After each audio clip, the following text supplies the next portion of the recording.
Assalamualaikum warahmatullahi wabarakatuh.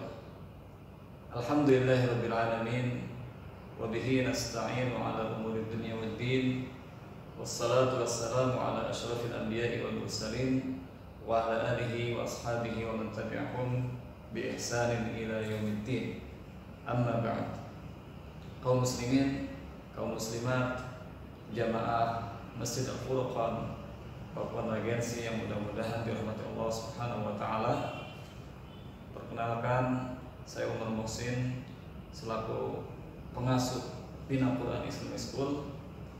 Saya diminta oleh DKM Masjid Al-Furqan untuk memberikan beberapa tausiah ataupun pesan yang bisa membangkitkan ruhani kita di tengah musibah pandemi virus corona ini. Tentu secara pribadi saya mohon kepada Bapak Ibu sekalian, para jemaah sekalian, untuk senantiasa berdoa kepada Allah Subhanahu wa taala, terlebih Bapak Ibu sedang menjalankan ibadah puasa, agar Allah Subhanahu wa taala segera mengangkat wabah ini dari bumi Indonesia. Amin ya rabbal alamin. Bapak Ibu kaum muslimin, kaum muslimat dirahmati Allah Subhanahu wa taala, tausiah ini bertemakan bahwa bulan Ramadan adalah bulan tarbiyah, bulan pendidikan. Sebagaimana kita ketahui bahwa Allah Subhanahu wa taala telah mewajibkan kepada kita sebagai seorang muslim atau seorang muslimah, mewajibkan kepada kaum muslimin semuanya untuk beribadah puasa di bulan Ramadan. Salah satu dalilnya adalah sebagaimana yang Allah firmankan dalam Quran surat Al-Baqarah ayat 183, A'udzubillahi minasyaitonirrajim. Ya ayyuhalladzina amanu kutiba 'alaikumus shiyam kama kutiba 'alal ladzina min qablikum la'allakum tattaqun. Wahai orang yang beriman. Di sini Allah Subhanahu wa taala menyapa kita semua, yang mana kita mengaku bahwa kita adalah orang-orang beriman. Maka Allah sapa kita semua, hai orang-orang yang beriman. Tinggal kita dengarkan apa pesan yang Allah sampaikan di dalam ayat yang mulia ini. Kutiba alaikumus shiyam, telah diwajibkan kepada kalian untuk berpuasa, sebagaimana Allah telah mewajibkan puasa ini kepada umat-umat sebelum kalian. Tujuannya apa? La'allakum tattaqun, supaya kalian bertakwa.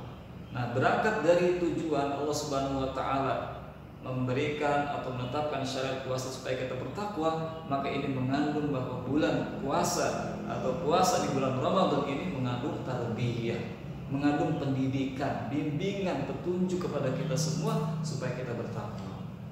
Ada beberapa hal dan sangat banyak sekali kalau kita telusuri, renungkan dari ibadah puasa yang kita jalankan, itu banyak sekali nilai-nilai pendidikannya. Salah satunya adalah ketika Bapak Ibu sekalian berpuasa, yang mana kita ketahui puasa adalah seorang menahan diri dari perkara-perkara yang batalkan berupa makan, minum, berhubungan badan suami istri. Dimulai dari kapan? Dimulai dari katakanlah azan subuh berkumandang sampai tenggelamnya matahari ataupun azan maghrib.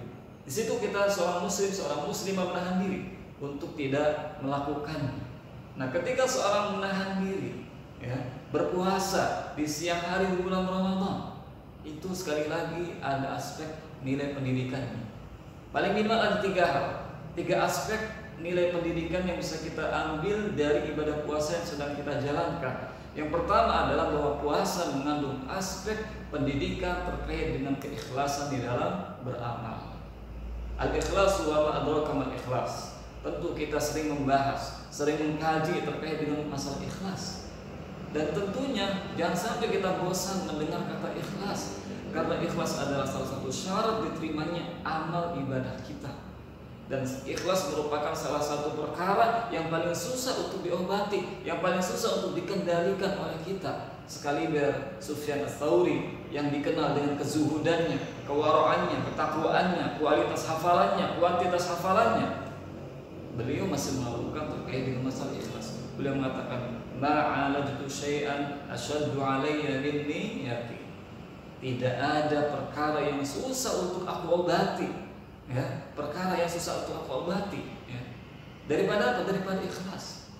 Lalu kemudian di antara kita yang jauh keilmuan daripada beliau, kita santai-santai saja terkait dengan keikhlasan, biasa-biasa saja terkait dengan keikhlasan. Sungguh ini merupakan suatu hal yang tidak bagus, tidak baik. Mengingat kita perlu terus mengkaji, perlu terus mengevaluasi diri kita terkait dengan keikhlasan kita. Poin apa keikhlasan? Nilai pendidikan keikhlasan yang bisa kita ambil dari ibadah puasa kita. Kita sebagaimana menjalankan ibadah puasa tentunya pada dasarnya yang mengetahui adalah pribadi kita dengan Allah Subhanahu wa Ta'ala. Ketika Allah Subhanahu wa Ta'ala menetapkan puasa kepada kita, maka Allah Subhanahu wa Ta'ala berfirman di dalam hadis qudsinya, "As-shaumu li wa ana ajzi bih." Puasa itu adalah untukku, wa ana ajzi bih, dan aku langsung akan berikan pahala kepadanya. Kenapa Allah Subhanahu wa Ta'ala berfirman seperti ini? Salah satunya adalah karena puasa itu melatih keikhlasan seorang. Karena bisa jadi ada oknum di antara kaum muslimin di siang hari dia mengaku berpuasa, tapi ternyata dia makan, ternyata dia minum, walaupun tidak diketahui oleh saudaranya, oleh tetangganya, oleh kerabatnya. Ketika ditanya oleh saudaranya, apakah Anda puasa? Dia menjawab puasa, padahal dia sudah makan, padahal dia sudah minum. Ketika dijawab oleh bapak ibunya, apakah Anda puasa? Apakah kamu puasa? Dia jawab puasa, padahal dia di siang hari, di jam berapa di antara siang hari tersebut dia makan dan minum. Siapa yang tahu? Yang tahu hanyalah siapa? Hanyalah dia dan Allah Subhanahu wa Ta'ala. Disinilah letak Allah Subhanahu wa Ta'ala memberikan bimbingan supaya kita ikhlas. Kemudian yang kedua, dari ibadah puasa tersebut kita bisa melatih diri kita, mendidik diri kita. Allah ingin mendidik kita supaya kita bersyukur. Kenapa demikian? Terutama di saat-saat seperti ini. Dan tentunya bisa jadi ada di antara kaum muslimin, saudara kita, tetangga kita, kerabat kita yang tahun kemarin itu masih ikut beribadah puasa, tapi saat ini mungkin mereka sudah tiada. Nah, kita ini sudah dipertemukan kembali dengan Ramadan, bulan yang sangat mulia, bulan yang mana seorang muslim sudah seharusnya memanen pahala. Banyak pahala yang bisa kita raih di dalam bulan Ramadan tersebut. Maka di sini letak kita bersyukur kepada Allah Subhanahu wa Ta'ala. Dari sisi yang lain, mungkin di antara kita atau kita termasuk orang-orang yang masih dicukupkan oleh Allah Subhanahu wa Ta'ala. Untuk berbuka masih ada makanan yang bisa kita makan, minuman yang segar, jus dan seterusnya. Demikian pula untuk makan sahur masih ada. Tapi mungkin ada di antara saudara-saudara kita yang apalagi sebagaimana kita ketahui sedang mereka tertimpa virus corona ini, terdampak dari virus corona ini, sehingga mereka kehilangan pekerjaan. Mungkin di antara mereka tidak mendapati makanan seenak apa yang kita makan, minuman sesegar apa yang kita minum. Maka disinilah kita dituntut untuk bersyukur kepada Allah Subhanahu wa Ta'ala. Kemudian yang ketiga adalah bahwa ibadah puasa mengandung pendidikan supaya kita bersabar. Karena tentu tidak sedikit di antara kaum muslim yang tidak bersabar. Menahan diri dari makan, menahan diri dari minum itu butuh pelatihan. Walaupun kadang dianggap sepele, dianggap remeh, tapi bagi orang-orang tertentu itu tidak mudah. Karena apa? Karena mereka tidak sabar. Nah, tentu untuk mendapatkan kesabaran ini butuh pelatihan. Salah satunya adalah dengan apa? Dengan berpuasa. Tentunya dalam perspektif yang lain, yang lebih mendalam, yang lebih khusus lagi, seorang mukmin itu tidak hanya puasa dari sekedar makan dan minum, tetapi dia menahan diri, bersabar untuk apa? Lisannya, dia bersabar menahan diri dari mengeluarkan kata-kata kotor, kata-kata keji, kata-kata yang menyakiti orang lain. Atau kalau kita kaitkan dengan era sekarang, era digital adalah tangannya. Dia tahan untuk tidak memposting, mengupdate, mengstatus, mengunggah apa yang membuat kerusakan kepada diri sendiri dan juga orang lain. Karena Allah pun melalui Nabi-Nya pernah memberikan ancaman. Kata Nabi SAW, "Man lam yada' qawla zur wal 'amala bihi falaysa lillahi hajatun fi an yada'a ta'amahu wa syarabahu." Kata Nabi SAW, "Man lam yada' qawla zur," barang siapa yang tidak meninggalkan perkataan dusta, wal 'amala bihi, justru dia melakukannya. Ini tentu Bapak Ibu sekalian sebagai contoh perbuatan mungkar, perbuatan maksiat yang dilakukan oleh seorang yang berpuasa di siang hari ataupun di malam hari. Man lam yada' qaula zur. Contoh, nah, siapa yang tidak meninggalkan perkataan dusta, ini bisa dikiaskan dengan kemungkaran-kemungkaran yang lain.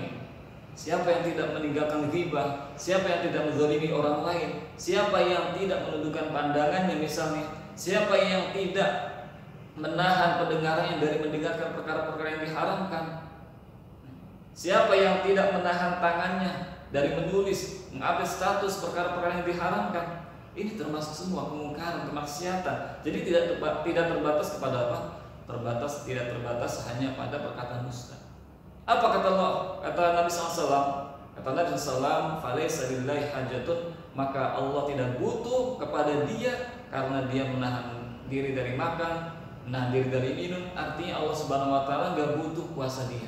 Kenapa? Karena ada kesalahan, ada kekeliruan, ada kemungkaran yang dia lakukan selama menjalankan ibadah puasa yang mungkin dia kira itu tidak mengurangi pahala puasa. Nah, ini Bapak Ibu sekalian dirahmati Allah Subhanahu Wa Taala, bahwa kita tegaskan bulan Ramadan di mana kita menjalankan ibadah puasa ini mengandung unsur tarbiyah, unsur pendidikan buat kita semua. Tentunya kita berharap dengan pendidikan yang Allah berikan kepada kita melalui ibadah puasa ini betul-betul mewujudkan pada diri pribadi kita, diri keluarga kita, anak-anak kita, dan masyarakat kaum muslimin semuanya betul-betul sebagaimana yang Allah inginkan, la'allakum tattaqun, supaya kalian bertakwa. Mudah-mudahan Allah Subhanahu Wa Taala menjadikan kita semua sebagai orang yang bertakwa, dan secara khusus sekali lagi teruslah kita berdoa kepada Allah Subhanahu Wa Taala. Mudah-mudahan Allah Subhanahu Wa Taala mengangkat wabah virus corona ini dari bumi Indonesia dan juga kaum muslimin yang lainnya. Amin ya rabbal alamin. Subhanallah bihamdik, asyhadu an la ilaha illa anta, astaghfiruka wa atubu ilaik. Wassallallahu Muhammadin wa ala alihi wasallam. Assalamualaikum warahmatullahi wabarakatuh.